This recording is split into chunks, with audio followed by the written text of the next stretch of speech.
Welcome into Table Talk. I'm Brian Kell. The American Legion is celebrating 100 years of service, and we are so pleased to be able to have a few members of the American Legion Post 173 stationed here in McMinnville with us on Table Talk. First off, we'll kick it off with David Smith.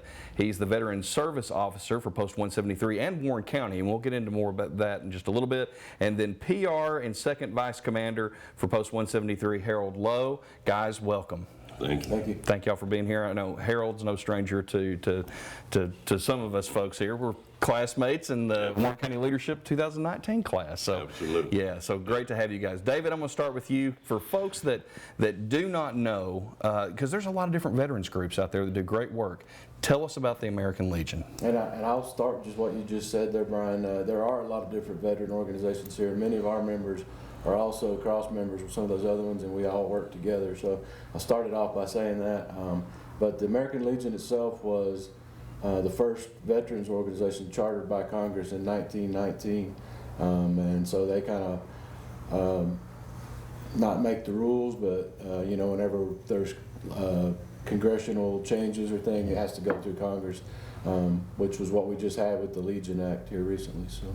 Tell us a little bit about the Legion Act. All right, so initially, to join the American Legion, you had to have served during one of the 7 war periods, World War I, World War II, Korea, Vietnam, and there was Lebanon, Grenada, Panama, and then the current one we have. And what the Legion Act did, which is basically that stands for let's let everyone get involved for opportunities for national service. So the Legion Act, but what it did is it took those 7 periods, condensed it down to 2, World War I, and then beginning in December 7th, 1941 until some future date after the current conflicts that we're in.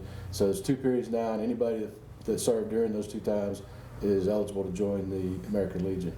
Prior to that, we had some what they call non-war eras or peacetime that fell between those, and during those times we actually had around 1,600 men and women U.S. casualties. So the American Legion didn't feel that was right, that they were not able to join the American Legion even though they were veterans.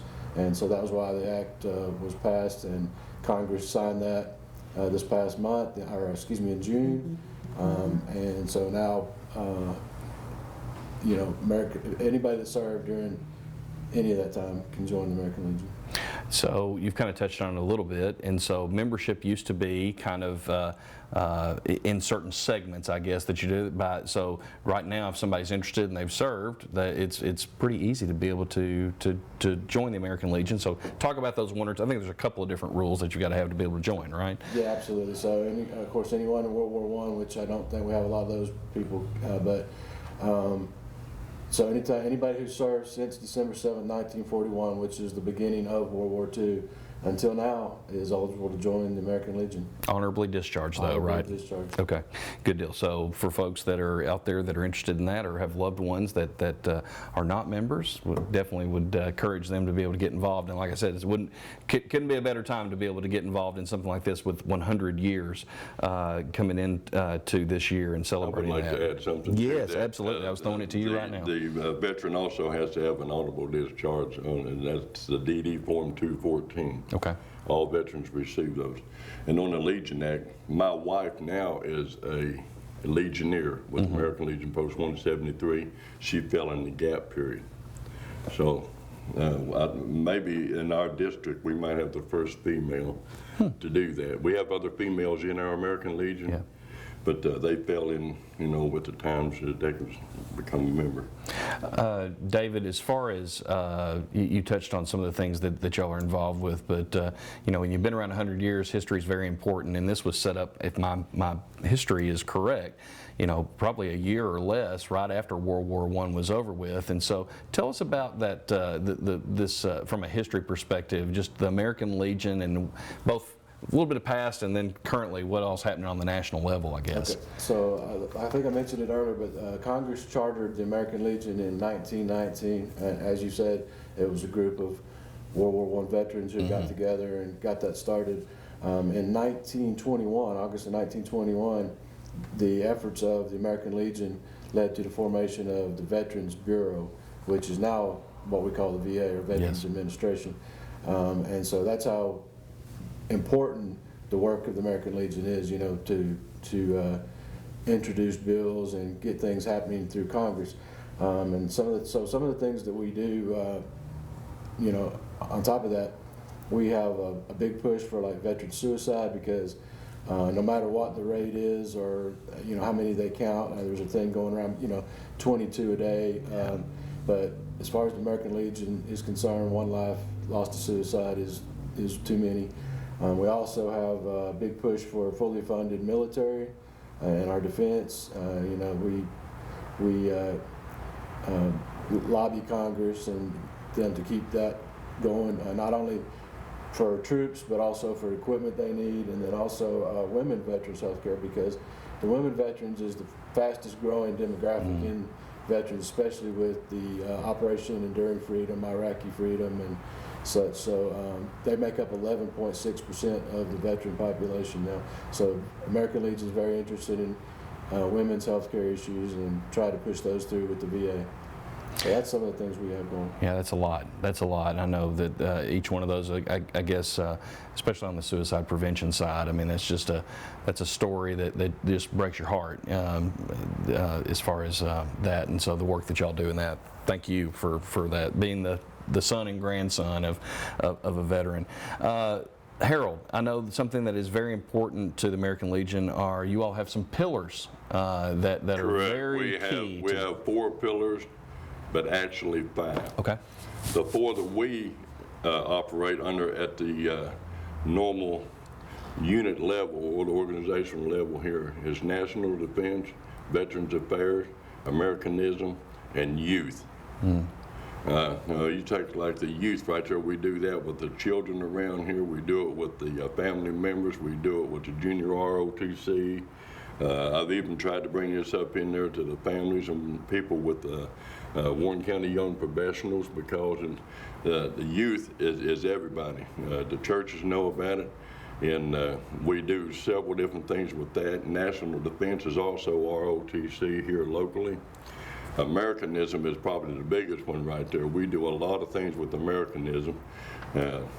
Then with our Veterans Affairs, I mentioned to you earlier prior to the start of the show right there that we now have a home for homeless veterans. It's in our sister unit up there, so to speak, Post 207 up there in Spencer. It's a complete house, 3-bedroom, 1.5 bath right there, and we've already housed 1 veteran in there, and then reunited that veteran with their family.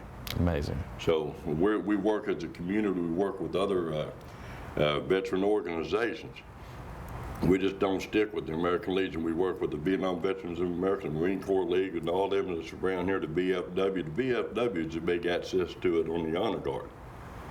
So we all work together on the same purpose, to serve veterans and their family members. Well, and speaking of serving, David, I know that if people caught this when I said that you're the Veteran Service Officer for Post 173 and also Warren County, service to veterans is something that you're involved with pretty heavily. Talk about that office, and we're folks just all about that. Absolutely. So yes, that's how I was introduced to the American Legion Post 173 here. Is I was brought on as the Veteran Service Officer for Warren County back in February of this year.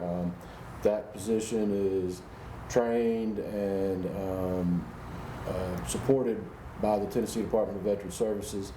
And what we do there is we aid veterans applying for pension, compensation, disability, So we help them navigate all the paperwork that they need to do to file for that with the VA. And it can be some complicated paperwork, but our office is over on 201 Lough Street at the County Admin Building, and I am located in Suite 6. And I'm there Mondays and Wednesdays 8 to 4, and if somebody's not able to make those hours or those days, I do go see people at their houses, or they can just call them. I can meet them another time when we can arrange it, where it's mutually beneficial. I would dare say that you run into veterans that are in all different points of life, I guess, along the journey. So you probably see a lot in that office, I guess. Absolutely. So we have veterans that recently discharged. Some may have disabilities, including PTSD or other things that they've brought home from service. We help them with filing their claims, or if the situation gets worse, to file for an increase in their benefits. And then we have the older veterans. So I have several World War II veterans that I help out, and they sometimes may need some aid in attendance or something, which is something that's available to them when they get to the point where they may need in-home health assistance, or they need to go to an assisted living facility or nursing home. There are ways, if they're eligible, to get them help with covering those costs. So. Harold, I'll go with you first, because I probably should have led off with this. And we're talking with Post 173's Harold Lough and also David Smith. But Harold, I'll start with you. Just a minute or two for each of you guys. Your service was very important, I'm sure, to both of you all. So talk just a little bit about that service that both of you all in serving our country. Well, I was born in the state of West Virginia to start with there, and I worked in coal mines and all that. I figured out that's not what I want to do for the rest of my life. So at the age of 17, I signed up October 12th, 1972, and on January 3rd, I was accepted. There was a draft going on at that time, so I know the paperwork and everything, but the shuffle is I made it to the active duty on January 3rd, 1973, and retired in 1974, February 1st. Okay. So I learned throughout them years that serving is something I wanted to be part of. I come out of the service, I went into the trucking business. I was a business owner. I had 9 tractors and trailers and 9 hotshot units, as they call them right there. We was all over the United States and Canada. And my wife was also a veteran, so she was traveling with me, and she was actually the one that operated the business, like CPA and all that stuff, bookkeeper. And then we opened up a construction company here in Nashville right there, and it was to go in there and aid and assist in the hotel industry and the large apartment industry. We had a group of people who was very talented in that field. And we've also worked out there in the West Texas oil field. Yeah. So we've got a wide variety of things that we do. But getting back to this right here, when I retired in 2015, my wife and I both did, I wanted to get involved in the community. Yeah. I joined the American Legion in 2015. This is my second time in the American Legion. 1974, I was in American Legion over in Europe, but the mission kept pulling me out of the meetings. Yeah. David, what about you? So I grew up down in Chattanooga and graduated in 1981. I want to say it was a Thursday or Friday, but it was the next day or maybe 2 days later. I was on the bus for Camp Lejeune, so I spent 8 years in the Marine Corps. Met my wife at Camp Lejeune. Actually, she's a Marine too. Oh, wow. And then our son is a Navy veteran. But it kind of ran in the family. My dad was in the Army. My grandfather was a retired Marine. So that's kind of how I got into the veteran part of it. But even in my prior job, I did a lot of veteran supporting type of activities. We supported Carry the Load and Homes for Our Troops, Operation Stand Down, a lot of different things like that. So when my wife, she's actually the one that saw this job posting for the Warren County Veteran Service Officer and said, hey, that looks like something you'd be interested in. So went down and talked to them, and sure enough ended up doing them. I love it. I love to see them when they come in. They've got a response from the VA, and they're starting to collect either their pension or compensation. It doesn't always go that way, but we do what we can to help convince the VA that this person is not only qualified but deserving of the benefits that they get. So. Well, thank you both for your service. I know Harold's going to stick around with us for a second segment, but David, thank you so much for the job that you do both at 173 and then also too for Warren County with the services side. Absolutely. We're going to take a quick break. We're going to move the commander in, and so we're back with more Table Talk right after this.